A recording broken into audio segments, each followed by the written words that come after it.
everyone. Welcome to today's webinar, Europe Decided, Analyzing the Outcomes of the EU Parliamentary Elections, hosted by the French-American Foundation. I'm Cindy Clavassa. I'm a program manager of the Foundation's Transatlantic Forum. And the French-American Foundation is dedicated to strengthening the transatlantic relationship through a variety of programs and initiatives that promote mutual understanding, cooperation between the United States and France. And today's webinar is a direct continuation of our in-person event that we had on April 24th with exactly the same speakers, Tara, Hans, and Mathieu, and Marie-Barbe as our moderator, where we anticipated the potential outcomes of these EU parliamentary elections. And now that the results are in, we are gathered here to dissect what these results mean for the future of Europe and especially what it means for the future of France. And I am pleased to hand it over to our moderator and also our forum member, Marie, to introduce our distinguished panelists. Marie. Thank you, Cindy, and hi, everyone. A massive thank you to the French-American Foundation for organizing this webinar. It's been such a whirlwind of information, breaking news, and an ongoing massive melodrama in France over the last few days that I think it's very welcome to be able to take a step back and analyze the results of the European elections with our experts, Tara Varma, Mathieu Droin, and Hans Kundnani. I'll start with short intros of our three speakers. So Tara, you're a visiting fellow at the Center for the US and Europe at Brookings, specializing on European security and foreign policy. Prior to that, you were the head of the Paris office of the European Council on Foreign Relations. Mathieu, you're a visiting fellow at the Center for Strategic and International Studies, where you focus on transatlantic European security and defense. And prior to this, you were the deputy head of the Strategic Affairs Unit at the French Ministry for Europe and Foreign Affairs. And Hans, you're a visiting fellow at NYU and a fellow at the Open Society Foundation. And before that, you were the director of the Euro program at the Royal Institute of International Affairs in London. Tara, Mathieu, and Hans, thank you again for your time today. So I'll ask a few questions, and then after I'll keep a few minutes at the end of our webinar for Q&A. So there's a button at the bottom of your screen where you can start asking your questions, and we'll come to them a bit later. So a little over half of Europeans voted last weekend, which is a slight improvement over 5 years ago. As always, European elections are a bellwether for national contests. And these European elections were no exception. They had some very significant consequences for a few member states, starting with France. We'll touch on this later. However, I'd like to start by looking at the European results as a whole and what they mean for the Commission and European policy for the next 5 years. So my first question is for you, Tara. We saw a very happy Ursula von der Leyen on Sunday afternoon. Her group, the center-right EPP, fared well in the elections and came first. The Social Democrats held their ground, Liberals and Greens incurred severe losses, and the far-right progressed. Overall, we have a more conservative European Parliament and a strong centrist majority, the same majority that elected Ursula von der Leyen 5 years ago, which means that no alliance with the far-right group ECR and Italy's Giorgia Meloni will be necessary. So Tara, does that mean that a likely second mandate for von der Leyen and overall stability in Europe? Thanks a lot, Marie-Barbe, and thanks a lot to the French-American Foundation for hosting us again. I think it definitely looks a lot more likely than 3 days ago that she can be re-elected as European Commission President. There's a lot that will happen. The proper election will only happen earliest in July and most probably in September. So as we've seen, honestly, every week has been a bit of a whirlwind of events.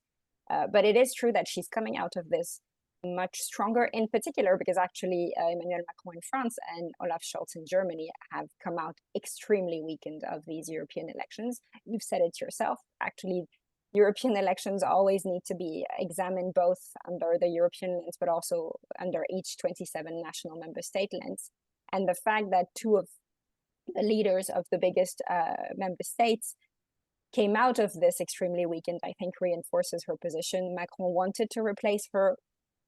Rumors were saying with Mario Draghi from Italy, but I don't really see how that would have happened. There were no really alternate candidates that had come up to contest basically Ursula von der Leyen's place in the European Commission as president. But right now she's in a position where she represents a bit the center of Europe, certainly a center-right, much more conservative European Parliament.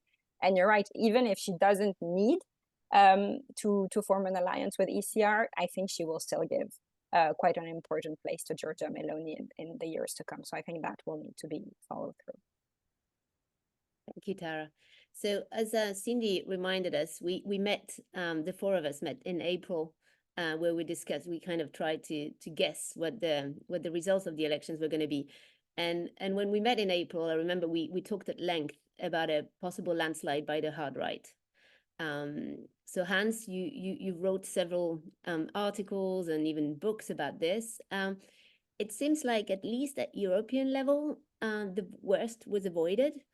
So can you please just take us through a panorama of how the far right performed across Europe? Are we seeing a East-West divide? Are we seeing a difference between countries where the far right is in power versus countries where it's never yet been in power? So what's your take on this? Yeah, thanks, Marie.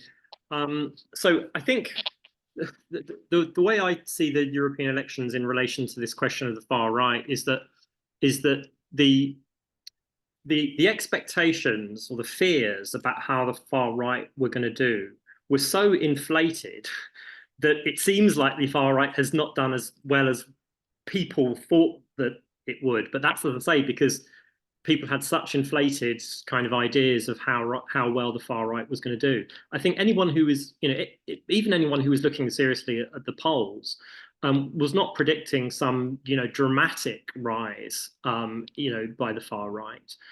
It was always a question of would they do a bit better than they had done, in the 5 years ago, when in turn they'd done better than 5 years before that. So I think the overall story is still the same story as it was before the European elections, which is, the far right does better at every European election, right? They're stronger now than they were 5 years ago. They were stronger then than they were 5 years before that.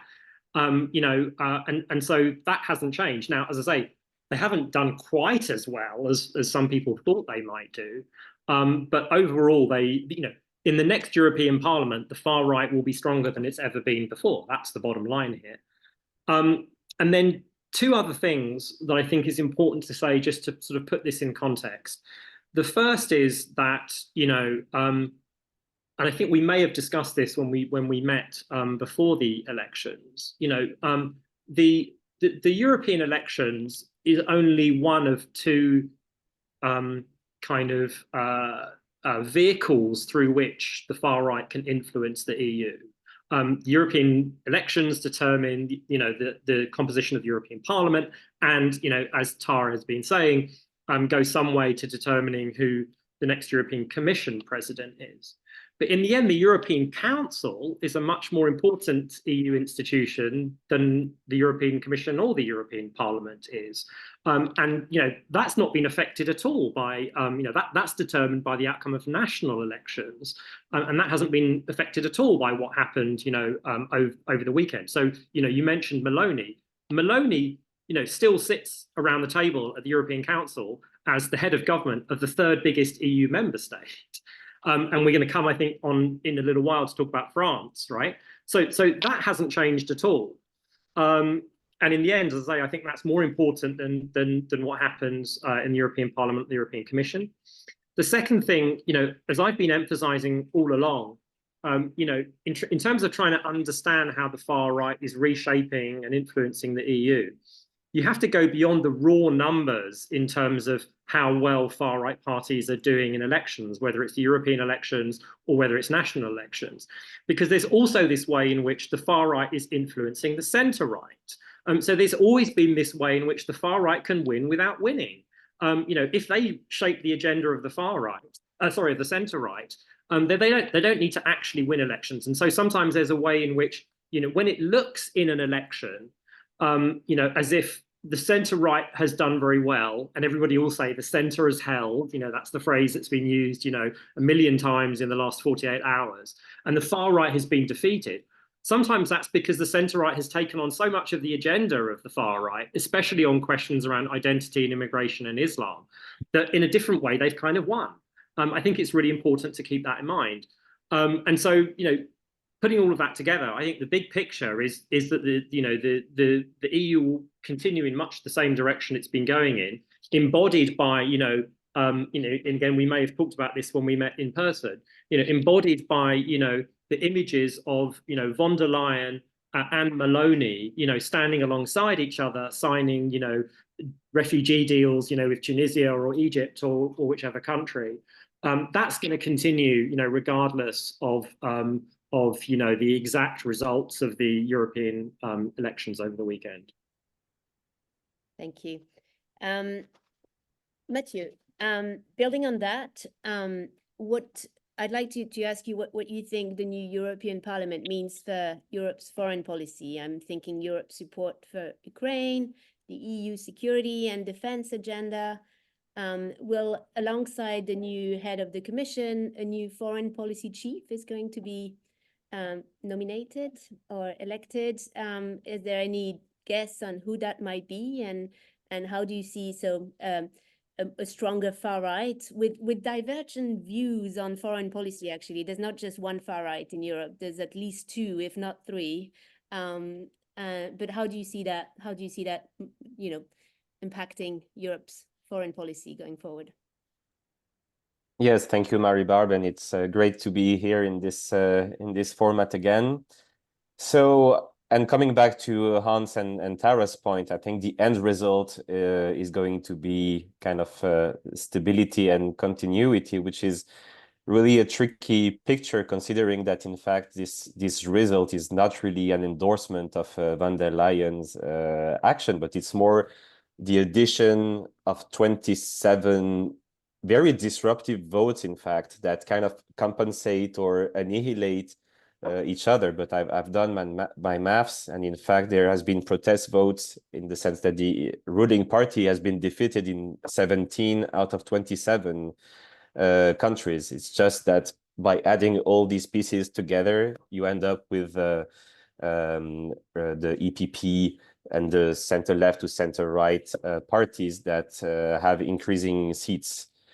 So the end result is that for the big positions that decide foreign policy or defense, we will have perhaps new faces, but the same orientations.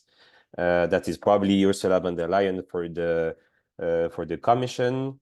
The foreign policy and the common security and defense policy is also largely driven by the High Representative. So there are new names circulating. So usually the three top positions, so the Commission President, the European Council President, and the High Representative are shared between the parties who have led the election. So EPP will get the Commission. Probably the European Council President will emerge from the Socialists and Democrats, and the High Representative probably from the Renew center-right party. So there are names like Kaja Kallas, the Estonian Prime Minister, being circulated. You also hear names like the Polish Foreign Minister Radek Sikorski. But so all in all, we might expect more of the same, that is to say, support to Ukraine, sanctions, a more ambitious agenda on security and defense, perhaps the idea of having a new defense commissioner. Now the big question mark, and perhaps that will help you in transitioning to France, is the impact of the French snap elections on this, because apart from the institutions, as Hans recalled, the member states have a strong say in driving the foreign policy of the EU, and France has this traction role, and Macron specifically has been one of the most enthusiastic when it comes to building a strong EU foreign policy and security agenda. So we'll come to that, but Macron will still retain a lot of room for maneuver in this regard, that he will still attend the European councils. In fact, the French Parliament, even if it becomes dominated by the National Rally, has little say over whatever happens in the European Union. And the fact is that the National Rally will not weigh in the European Parliament, which anyway doesn't have a big say either on European security and defense. Now that will raise other questions for Macron. That is first his credibility to negotiate and to arm string others. That what he sometimes does. Like for instance, the next European Council, there are said to be debates about how we finance defense, Eurobonds for defense, something that Macron strongly supports, but that National Rally, for instance, is totally against. So this kind of issue that will come up surely in the coming weeks, and of course there will be, if we move to a scenario of a National Rally, dominated National Assembly, there will be issues of legitimacy, of course, for Emmanuel Macron with the national French public going forward. Absolutely. And we'll come back to France very quickly. But before we move on to France, another question for you, Tara. Going back to European Commission, for a long time, there was, I don't know if there's an English word for it, but there was what we call the cordon sanitaire, which was basically everyone apart from the far right joining forces to prevent the far right from holding any positions within the European institutions. I'm talking, obviously the Commission, but also vice presidencies of the European Parliament, parliamentary committees, etc. Recently, the ECR group under Meloni's leadership managed to make its way into a few of these governing bodies. With the new power play within the European Parliament, should we expect more far-right representatives in Europe's institutions? Unfortunately, yes, I think so. That's the power dynamic that we're in. And building up on what Mathieu and Hans have been saying, I mean, it's, it's changed through continuity. I mean, things haven't moved that much, but actually the shape of the debate is largely driven by far-right discussions. I think von der Leyen has really endorsed Meloni already. We had discussed this in our exchange a few weeks ago. She brought her to Egypt in a security discussion between the EU and Egypt. There was honestly no reason for Meloni to be there. This was an EU-Egypt discussion, and von der Leyen very much in a campaign mode, and I think wanting to take advantage of Meloni's clout, brought her in, made it very public. She didn't shy away from it. These were not cloak and dagger negotiations. I think, this is something that's really out in the open right now. So I do think it's going to happen. It's not a far-right revolution, but they're definitely extremely present. And they'll want to, they've said very clearly they do want to change the EU from the inside. They do want to have access to budget negotiations. They do want to be part of under commissions and real commissions. There's a willingness. It's not just about, just destroying the EU. It's actually trying to understand the nitty-gritty aspects of it, going really into the institutional weaving of the EU. So they do want that. And I don't think Ursula von der Leyen is going to block it, to be honest. I think she's going to encourage it now. Yes, unfortunately, I do think so. And the question is, which commissions are they going to go into? And my sense is that they're going to try and go into foreign policy and defense commissions as much as possible. One question is there going to be a defense commission, a proper defense commission at the European Parliament? It's an under commission right now, but if suddenly it's a whole, there's more budget attributed to it, more MEPs wanting to work on it, more reports, more collaboration, we're going to see there's a dynamic that will be happening at the commission level, but inside the European Parliament, there is also a number of people wanting to look at that.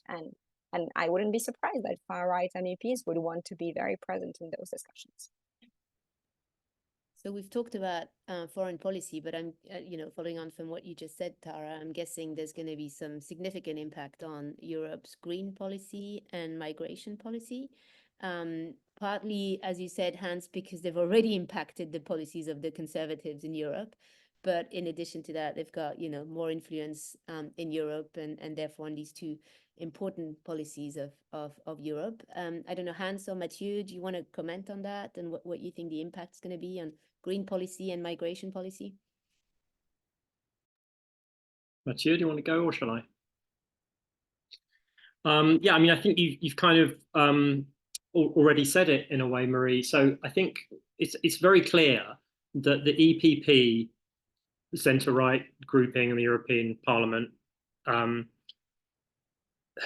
conclusion that they have drawn from the rise of populism, as they would put it, basically the rise of the far right, is two things. And they've been fairly explicit about this over the last 12 months. On the one hand, we need to get even tougher on immigration than we've already become. Manfred Weber, the leader of the EPP, said this in the run-up to the election. This is how we defeat the far right, is by showing that we can be even tougher on immigration than we've already been. That's how we win votes back from, far right parties. And secondly, that we need to basically slow down the green transition. That's the other thing that's alienating voters. It's pushing them into the arms of far right parties. And so we have to dial that back. It's very, very clear that that's the strategy that they've been following. And I think, for me, one of the most troubling things, in a way, about the fact that the centre-right did quite well, as you said, Marie, in this election, which a lot of people are celebrating, right? Putting that in terms of the centre has held and so on, right? I think in some ways it's the worst outcome, that the centre-right have done so well, because they will now feel vindicated in that strategy that they've pursued. And so I think the temptation for them will be to double down on that. So look, this is actually working in sort of in kind of slowing down the momentum of the far right, and so clearly we should continue to dial back on the green transition, and to, as Tara was describing, be seen to be very tough on immigration, which includes things like Meloni appearing alongside von der Leyen, as Tara was saying. That they will feel that strategy has worked very well and they should continue with it. So I that's what I anticipate the next European Commission, presumably under von der Leyen, kind of looking like. Can I add one thing though as well, to sort of so thinking about this whole thing from a democratic perspective, both in terms of the European elections, but also what's happened in France since Sunday. It does seem to me that there is this kind of toxic kind of dynamic here, which Mathieu kind of hinted at, right? When you were talking, Mathieu, about how, in many ways you can read the outcome of the European elections, but especially in France, as being a kind of a protest vote, right? There's clearly huge dissatisfaction with those in power. And yet, what will come out of the European elections is a continuation of the same permanent grand coalition that has always run the EU. Right. In other words, the message that I think this sends to European voters, and again, you kind of said this, Mathieu, that you actually can't change who's in power. That's, I think, a really toxic dynamic, which then strengthens, populist parties even more, because they're able to say, look, there's this kind of block, of centrist parties, and they're all the same, and we can't get rid of them. This strengthens the narrative that the far right has, and it seems to me you have the same dynamic in French politics, right? Where Macron, he's not completely responsible for this, because it was already happening even before he became president. But in terms of the way that he ran, from 2017 onwards, he's framed, the choice for France very much as being a choice between, me or the far right, centrism or populism. Right. And what then that leads to is this kind of defensive kind of posture. And he's pushing the French, political parties to do this again in this snap parliamentary election, is to join forces against the far right. But I think what that does in the medium term is actually just to strengthen the far right. And it reframes political competition along precisely that kind of fault line. And so then, you can maintain the cordon sanitaire, it's very much a defensive kind of move, right? When the momentum is going against you, but at some point it's inevitably going to break down because of just the realities of the distribution of power. And it seems to me that's exactly where both France and the EU as a whole are heading. There's something kind of, inevitable and tragic about it. Mathieu, do you want to comment on that? No, I think I agree with Hans, and there are some vicious circles here at play, both at the European and at the French level. And I agree with the fact that the center right trying to attract far right voters is a risky strategy. I mean, just look at the French political situation right now. This is what Les Républicains, like the traditional right, has been doing for years, and see where they are now with the head of their party joining hands with the Front National, and then his own party exploding. I mean, this far right leaning strategy of center rights have, I mean, I agree with Hans, have in fact played into the hands of the far right ultimately.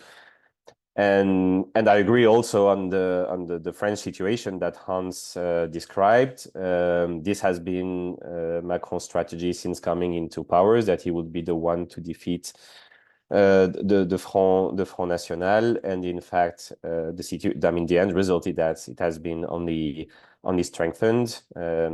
Some commentators have been talking about a Cameron moment for Emmanuel Macron. Some of them calling him Emmanuel Cameron.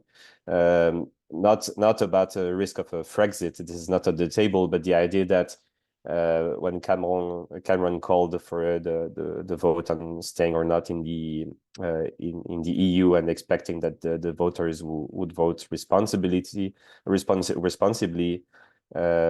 but in fact playing with their fears and in fact kind of provoking them is maybe not a paying off strategy. And I mean, we'll have to wait for the result of the snap elections, but the first surveys that come out indicates that the results might turn very bad. Some surveys also say, to come back to Hans' point, that the French voters, at least half of them, voted in these European elections. The main decision factor was voting against Macron. So again, this confirms that EU elections still, despite all the efforts to interest Europeans to Europe, remain 27, the addition of 27 referenda. And that is what happened in France, and it's not sure that Emmanuel Macron's reaction to that is really, I mean, understanding what the situation is. So let's talk about France. Tara, just so basically, obviously, the night of the elections results in France on Sunday night, Macron dissolved the National Assembly and called snap elections in, I think it's the 30th of June and the 7th of July for the second round. Massive surprise for everyone involved, and massive gamble. So Tara, do you want to give us your thoughts as to why Macron did that, and what the possible outcomes are?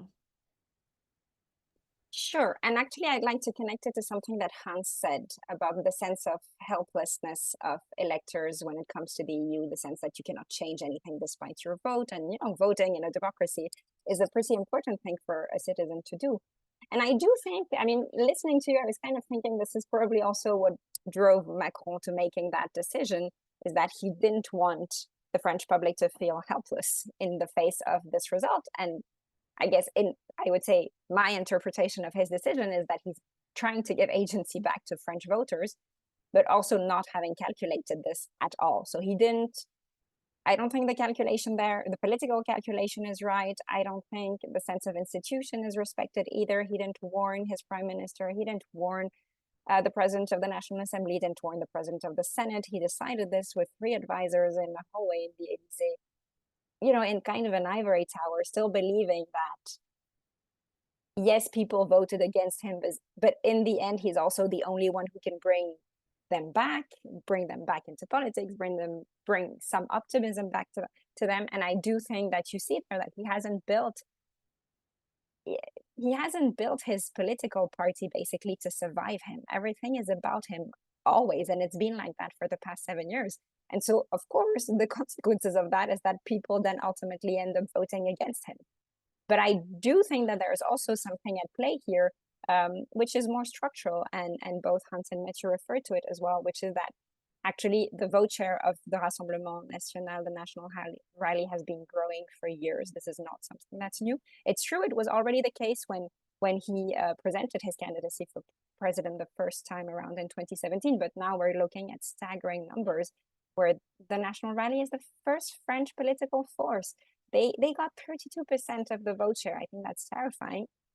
And in a context where actually the turnover for this election was the highest ever for a European election. So almost 52% of voters turned up. So it's not just a protest vote. I think we really need to be quite clear about that. First and foremost, because this party has 89 parliamentarians in the National Assembly. They have a group, they have advisors, they have councillors. They're not a French party anymore. In the projections that we're seeing for the first round on June 30th, they will largely, they're not going to get a majority on their own, but they largely be the first group.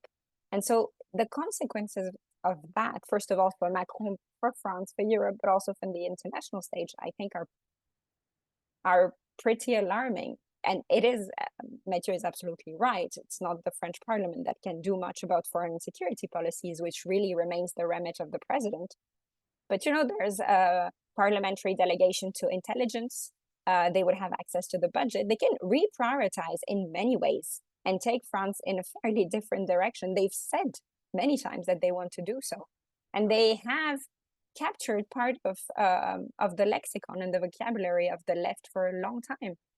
Where I think Marine Le Pen has been fairly successful is her attempt at normalizing the Front National, then Front National, now Rassemblement National, talking about issues, climate, migration, labor laws, labor policies, social policies, talking to issues actually that matter to people on a daily basis, portraying themselves as the normal people versus elitist institutions, I quote, in Brussels and Paris. And she's been very good at doing that, despite, you know, being herself a millionaire, herself having funds in safe havens, you know, all across Europe. So the level of hypocrisy there is absolutely incredible. But it is also true that this way of addressing the people, which was very much characterized by the left for most of the 20th century, is something that she's captured in a way that I think we have undermined and are underestimated for a long time. And we've underestimated for so long that now she is the first political force in France. And there is honestly not much that Macron and his party can do to beat her. I think we've heard twice already, 2017, 2022, that the left needed to rally against the far right, and that was important, that there was no left and right anymore. It was about the Republican acts, kind of Republicans coming together. But at the same time, in this press conference that Macron gave earlier today, one of the things that he said is that there shouldn't be a Republican axis with La France Insoumise, so the far left party. And so then I think his strategy there too, I guess, is something that baffles me a little bit. You can't ask left-wing voters from the far left or the center left to vote for you, but then denounce a left-wing alliance that has happened. And clearly the fact that this Popular Front has managed to organize itself is something that he hadn't anticipated, that his advisors had told him wouldn't happen. And so they're a bit lost right now, because it is not impossible that the Popular Front would basically come right after the Front National, but still get a significant less amount of seats than the Front National, and Macron's party would come after that. And so what he's done for the past 7 years is basically to upend French politics. He upended them the first time around in 2017. He came in a bit, in a maverick way. And he did manage to renew part of the National Assembly then. They organized themselves at the time in a very disruptive and innovative and very fast way. But I think this is also the Macron playbook. There comes a time where you cannot do one coup after one coup after one coup. The structure of what you believe in, of your ideological backbone, but also your organization in local counties, having some kind of anchorage in the heart of France. This is something that Macron's party has not managed to do, and we see the consequences of that now again, because it remains a discussion about him. That seems a bit, I have to say, I was going to say crazy, maybe that's a bit too harsh of a word, but I'm really surprised that 7 years on, he is the one who makes French domestic politics. He is the one who makes French foreign policy. He's the one who makes French defense policy. We actually have a proper government, you know, made of 20 people whose job it is to do all of that. And the fact that it remains a referendum on him, I think, is coming right now, and might have really terrible consequences for France. I don't think he's realized that. And what he's trying to do, I think, is to separate basically the parliamentary elections from the presidential elections. Since the reform in 2000s, the two were linked and they were happening basically 2 months apart that same year. What he wants is basically to say, I'm the president. I have my domaine réservé, my, you know, reserved domains that I work on, reserved areas, namely foreign and defense policy. And the rest of government making will be done by this party, which you have chosen. And this is something that's been coming back for the past 3 days in his rhetoric, saying, I would say, blaming the French public for doing that, and basically letting the French public deal with the consequences of it and distancing himself from that as if he had nothing to do with it. I think that's the issue. And so I'm fairly worried for the weeks and months to come, because I don't see an alternative to the Rassemblement National winning and henceforth having a prime minister from their party, which hasn't happened since the end of World War II. So I think we also need to question ourselves on what will happen. And I think he will, but Macron, I think, will enjoy being at loggerheads with his prime minister, being able to blame someone else for the situation in France. That's something that's going to be very helpful for him. I think it's part of his calculus also ahead of the 2027 presidential election, where I think he's hoping that he'll manage to demonstrate the incompetence, so-called incompetence, incapacity to govern by the Rassemblement National, and he hopes that that will play well for him. I think that's a pretty hard gamble to make for the French public, because this is basically, for, you know, he's playing poker with our future, I would say. And do you see a German-style coalition between the left, some of the left, and some of the right? Because we've seen the French right implode. We're seeing it imploding at the moment, which is quite interesting to follow. But do you think the French would be mature enough or to go into something that Germany's been doing for years, but that's never really I don't happened? think that's the direction that we're going into. I think there's still pretty massive trauma in France of the Fourth Republic and these governments that kept falling. You know, there were coalitions like that for a long time in France, the Third and Fourth Republic. And there was a sense with this Fifth Republic that things were supposed to be efficient and streamlined and clear. And you elect a president and then you give him or her a majority and things work like that. Of course, we've seen cohabitation and we've seen many situations, even with a prime minister and a president of their own party, where it doesn't work out so well.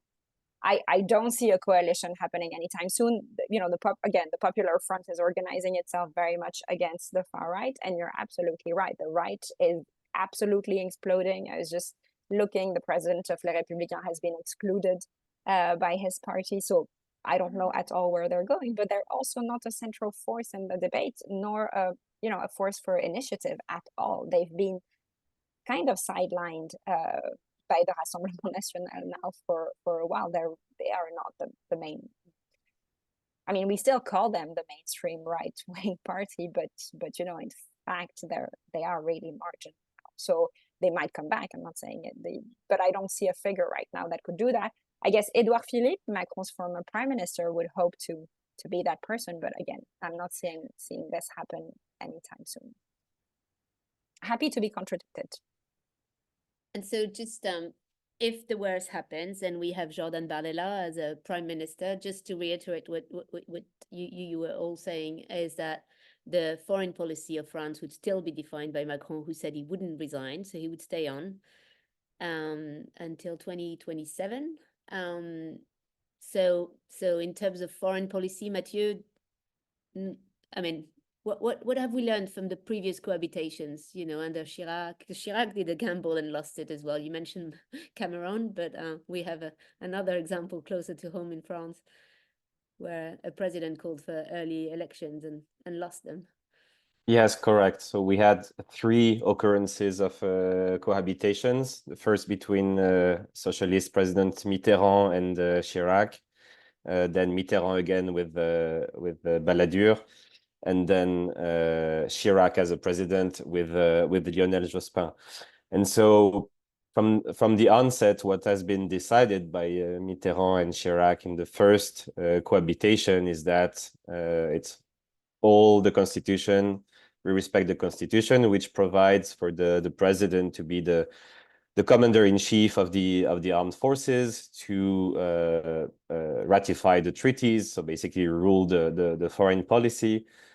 But the prime minister also has a role, actually, by the constitution. He can dispose of the armed forces. He's responsible for national defense, and so basically what we have seen in the previous cohabitations is that the prime minister has always tried to expand its role on the foreign policy, but then the way the French system works, the vertical power, the presidential nature of our regime always made that the president, he's the one setting the tone on foreign policy. And when Chirac went too far, for instance, in dealing in some African crisis, Mitterrand really reprimanded him. The same happened with Lionel Jospin, who expressed views on the Middle East that were not the one that Jacques Chirac held. He had a phone call directly from Jacques Chirac telling I'm the one calling the shots here. So in the case of a Macron-Bardella scenario, given the institutional experience and the character of Emmanuel Macron, be sure that there is no way Bardella will play any role, let alone that Bardella has no international experience. I mean, compared to the previous persons that I mentioned. So it's not an institutional anomaly, but that would still be uncharted territories, because if you look at all the persons that I mentioned, if you know a bit of French history, these were all really center-leaning persons, very pragmatic persons. We haven't been in a scenario where people are so ideologically antagonists. So that will be a totally new experience for France. And I think that was Tara who said, I think Macron is pretty comfortable with being in a state of chaos or being at loggerheads with his prime minister, because part of the idea is to expose the national rally. And I think he'll be pretty happy to go on and even move even further that he's been doing on Russia and Ukraine, just to expose the fact, the acquaintances of the national rally with Russia, and to also put some strategic dilemmas for the national rally, who is trying to gain respectability. And it's not that the French public has strong opinions on Ukraine, Russia. In fact, there is some Russia sympathies in the National Front, but I don't think it's a core issue for the National Rally electorate. But still, for others, yeah. So there that will be. I mean, this is not the scenario I personally desire. But of course, on an intellectual perspective, that would be something absolutely unimaginable to observe. Thank you. So Hans, maybe my last question before we move on to the Q&A is for you. It's about Germany. So the AfD, Alternative für Deutschland, I think it means, came second in the European elections, ahead of Chancellor Scholz, Social Democrats, with 16% of the votes. And that's in spite of some very radical positions by the AfD, which got it expelled from the two far-right groups in the European Parliament, which is actually quite an achievement. No snap elections here. I mean, Scholz has said he will not do what Macron did. At the same time, we have actually national elections in Germany coming very soon. It's next year, it's 2025, so it's pretty much tomorrow. What should we make of this? What do you think, what should we make of this strong strengthening of the far right in Germany and in neighboring Austria actually as well, but in Germany? Yeah. So I guess in a way, the rise of the AfD in Germany is, it sort of shows that Germany fits now quite neatly into this broader trend of the far right rising across Europe. For a long time, I think a lot of people wanted to believe that Germany was some kind of exception to this. that it had some kind of immunity to the far right because of its history. You know, in the last couple of years, at the very latest, you know, that's been those illusions have been shattered. In that sense, Germany's become sort of normal in European terms. But there's another way in which I think actually it is an outlier, which is if you compare the AfD to, you know, Le Pen in France, but in particular to Meloni in Italy, who I think is the sort of paradigmatic figure of the far right now. The AfD is quite extraordinary in a way because it's, you know, rather than, you know, whereas, you know, certainly Meloni, but even Le Pen to some extent are kind of, the way I think of it is that they're sort of selectively moderating. You know, they're becoming more moderate, but in some very selective ways. And in particular, they're slightly toning down their Euroscepticism. They're shifting from a strategy of wanting to leave the EU to one of working with, you know, centre-right parties to kind of reshape the EU. The AfD is going completely the other direction. It's becoming more radical over time, and yet has been going up in the polls. That's quite extraordinary. So it seems to me that in some ways, the problem with the AfD in Germany, even though they're much further away from being in government than, you know, certainly Meloni in Italy, but also Le Pen in France, in some ways, it's actually a sort of more, it's actually more worrying, I think, what's happening in Germany. Because, as I say, this is a party which, even as you said, Marie, by the standards of the far right in Europe, is considered kind of so radical as to be a bit crazy. You know, and as you say, Le Pen, you know, got it kicked out of the ID group in the European Parliament because it's too radical, you know, even for Le Pen. So I think that's a massive problem now in Germany. I don't think, though, that, I mean, we'll see what happens. It could be that the current coalition collapses and that you have early elections. I think it's pretty unlikely. I think a lot depends essentially on, you know, what the Free Democrats, one of the junior coalition partners, do, whether they decide to abandon this government or not. But I think, you know, if I had to bet, I'd say that's probably not going to happen. And that this government continues, you know, for another, you know, for the last sort of year or so of its time in office. One thing I'd love to hear from Tara and Mathieu is what Macron's thinking is about. I mean, you know, given that he's now coming to the end of his second term, he must be thinking about what his legacy is going to be. And I don't quite get what his thinking is, because, you know, he at the moment seems to be very much in danger of going down as the French president, although he talked about being the French president who would stop Le Pen. I think now it looks increasingly likely that he goes down as the French president who opened the door to Le Pen, strengthened Le Pen, and that, you know, basically put Le Pen into the Élysée. But what's his thinking? Does he have some kind of strategy about what happens? Who does he want to take over from him? How does he imagine French politics looking after he's, you know, no longer president, or does he just not think about that? So I'll jump in quickly, and then of course we'll pass on to Mathieu. It's not really the end of his second term. He has like 3 years left. This is why this seems even crazier to me that he would do that now. You know, if we were 6 months or a year away from the presidential election, I would still have an issue with it, but I would think, why not? You know, why not take this bet and not endanger the country structurally for 3 years? But this is absolutely nonsensical.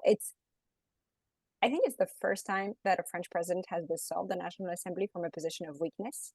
So I really don't know what the idea is here. Like, you know, last time Chirac did it, it was a mistake. It turned out pretty well for the socialists, but they really did it thinking that they would win and they would have this landslide victory and would take over all of the institution.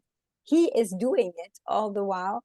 He knows that basically the only people voting for his party are true believers, people I think who were, you know, already supporting him 7 years ago and are still supporting him now. He has not gained any voters. He's actually lost quite a few. And I mean, I'm asking myself the same question that you are. I don't know what the thinking out of this is, except if it's a cynical decision to try and see just the Rassemblement National be part of government. And there is one thing to be said about the French people is that they do get fed up with any of their governing bodies at some point. So if he's thinking, I'll just put them in power, and actually the French people will be disappointed with them, because the reality of the matter is a lot of what people who voted for the National Rally are saying now is that they've been disappointed with Sarkozy, they were disappointed by Hollande, they're disappointed by Macron. Actually, no one has ever tried Le Pen. She doesn't seem as dangerous as her father, so why not just give her a shot at this? And, she probably might not do worse than any of these other guys. And so I think he's also testing the waters there, thinking, well, do you really want to see what these people can do? Just check out for yourself. And I think what he's hoping, and this is just, again, my own interpretation, he's hoping that they really make a complete mess out of this, so that it disqualifies them from the presidential election in 2027. I guess the second part of this logic that hasn't been thought through at all is that he hasn't nominated anyone to be his heirs. I guess there could be a few of them. He doesn't want that. He is really Darwinian in that sense. He's looking at people just fighting over his legacy. He'll be fairly young when he comes out of this in 2027. He'll only be 50 years old. So actually, there'll be a lot still that he can do. And I think he'll walk away from this. I'm not sure that he'll care, really, because he's been saying for 7 years that he is the person who represents the fight against the far right. And we've not seen that happen, really. His, interior minister is someone who would feel, I think, pretty comfortable with a far right government. So we've seen things happen. He has said this. It's been very much part of his rhetoric, and I think people have believed it. I don't know why he's still pursuing that rhetoric in the face of a French public that doesn't believe in it anymore. And I really don't see how he wants to take this on. Maybe he has a secret plan. As I said, there are a few articles in Le Monde about this. It's really 4 guys talking together. So if they have a master plan, we might discover it in, a few months, a few years. But right now, I think all of us are just trying to read the crystal ball, and I'm not reading much in it, to be honest. And that gets me actually even more concerned and worried, but it's a separate issue. Mathieu, do you want to add something to that? And then we've got 2 questions from the audience. Yes, I'll try to be quick to leave the space for the Q&A, but I think so. I'm not more able than Tara to read into the crystal ball, but I think one way to make sense is that whatever he does, the National Rally is progressing, and so in fact that's a way to anticipate and switching from the 2027 presidential elections to kind of midterm elections, and betting that either there are 2 scenarios: either the National Rally proves incompetent, which is a gamble, because in fact, as Tara said, they are now a strong party, and they will still rely on a credible administration to take their decision. And the other possibility is that they become too mainstream for their electorate, and so in fact that would splinter the right and the far right. So in any case, it's a gamble. There are many experiences, starting with this country in the US, that show that incompetence or extremist behavior are not a remedy to failing in elections. But yeah, that could be a way to make sense. Another scenario that I found interesting is that there is no clear rule in the French constitution about applying to a 2nd/3rd mandate in case a president resigns. So in case we're in a total stalemate, there still be a scenario where Macron resigns and represents himself for a 3rd/2nd mandate, because in fact this constitution doesn't say about it. So some constitutionalists say it's impossible, that would be a 3rd mandate, but in fact nothing says it. So that's also a way for him to that could also be a calculus. I stop there. Right. Well, thank you for that. I think we've kind of answered Emmanuel Darcourt's question about, the strategy of actually luring in the Rassemblement National just to prove how bad they are, hoping to then, make them lose in 2027. And then, but obviously feel free to add anything to that. And then we've got a question from Erika about, really, do these results reflect a temporary frustration or more of a deeper, more permanent shift? So, don't know who wants to take these questions. Can I add something on this question of, the strategy of sort of exposing the far right by letting them run France? I mean, this seems like a terrible idea to me. But if we just take one example, which is the one that Mathieu, the very interesting one that Mathieu gave about Ukraine, right? You were saying, Mathieu, that Macron will actually kind of, like this idea of kind of having a fight with the Rassemblement National with Bardella on this question. Well, if I think about what that would look like based on what Macron has been saying about Ukraine in the last couple of months, I think that this is going to make Macron look terrible, because he's going to come off as being incredibly reckless on Ukraine. I mean, throwing around all these ideas that he seems to have just come up with, the night before, with his 4 advisors, about sending, French ground troops to Ukraine, and veering from being, sort of not very sort of tough on Russia to being, basically willing on, a full-on war with Russia. I mean, he comes off, I think, as incredibly reckless. And Bardella, I'm guessing, far from being seen as being a Russian stooge or something like that, will probably come off as being much more sensible and statesmanlike, frankly. Now, that's just one example on foreign policy, but this seems to me to be a terrible strategy. And then secondly, the other thing I just wanted to add is that, this question around, actually, let me leave that for the moment. We're running out of time. I'll just answer on the frustration of voters, the question that Erika was posing. I think we touched upon it quite a bit, actually, during the discussion on the different topics that the Rassemblement National brought to the forefront, and that they're saying actually are the real issues, if I may say, that the French people care about. And I think, again, I've been reading a lot of testimonies of Rassemblement National voters in the past 3 days, and one of the things that they say is, we don't feel heard. We have been saying this for a long time. And I think Marine Le Pen's strategy of normalization has worked, in the sense that it's a protest vote against Macron in part, but there's also a sense that these people have not been in power. And, actually, they're maybe not all neo-Nazis, so why not just give them a chance? And I think that is really scary. That shows that her strategy has worked quite profoundly. The fact that there's the Reconquête splinter party is also quite terrible, headed by her niece, Marion Maréchal Le Pen and Éric Zemmour, because it's quite easy for Marine Le Pen to say, well, yes, there were SS sympathizers who founded the Front National with my father, but my father was excluded from the party.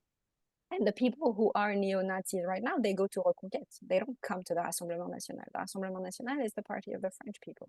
And I don't know the extent to which Marine Le Pen and Marion Maréchal Le Pen kind of coordinated this, or if it's really a family feud between the two. But the fact of the matter is, it gives her a great justification. And if you look at the National Assembly, their behavior, I think, again, another area of concern for me is that they've been fairly serious. They've surrounded themselves with senior civil servants. They've surrounded themselves with people of experience. They're honestly preparing. I'm not saying they'll definitely be, but there will be blunders. And I think they have a vision, again, they've never been in power, so they've not tested the waters at all on this.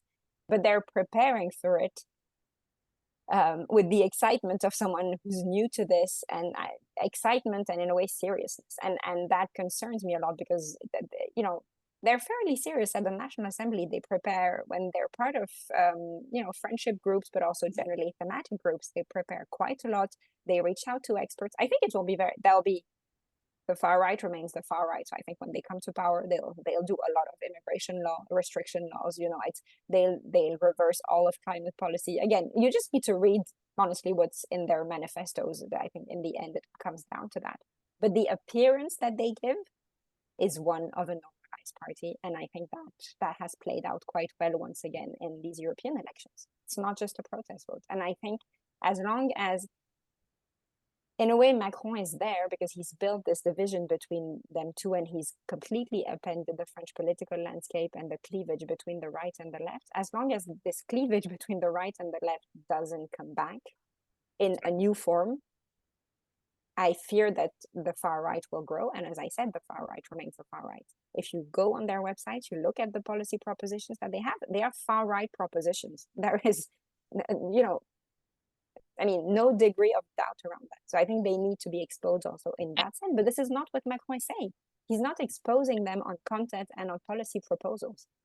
So, you know, he's created this situation, I think, that will go away only when it goes away, because at some point there'll be a reconstruction of the French political landscape in a very different way. Also because he has not built any ideological backbone into Renaissance. So he doesn't have political heirs. He doesn't have a program to run on except himself. So I do think once he goes away, there'll still be a lot of chaos. And of course, if we have the far right prime minister, we'll have even. But I think as long as he's here, they're here to stay. And I think not just a protest vote. And we need to think about what the reasons are for this. I think this will be our mot de la fin. I don't know if Cindy, you want to say something? I've seen that Cindy's put a message on the chat about an upcoming webinar. Yes, first of all, thank you all very, very much. Big thank you to Tara, Mathieu, and Hans for joining us again and sharing their insights today. And Marie-Barbe, I can't thank you enough for your masterful moderation today. This concludes our webinar today, where we dissect the EU parliamentary election results. And as mentioned, we will have another webinar on the French elections in early July. Stay tuned. Details will be published on our website in our events calendar. And we have an upcoming event next week. Our Translation Prize award ceremony will be on Tuesday. You can sign up for that also on our website. And I think the US elections were mentioned once or twice. We, as the Transatlantic Forum, will meet in September for a dinner with a Republican and a Democratic consultant to talk a little bit about the upcoming US presidential election. So we will really cover all of the elections going on all over the globe, especially the transatlantic ones. And I also encourage everyone to subscribe to our newsletter. Thank you all very much for tuning in. This webinar will be also available on our YouTube channel afterwards. Thank you. Exciting things going on in France and in Europe. Thank you for explaining everything so wonderfully. And that was it from us. Thank you. Thank you very much. Thank you so much. Bye.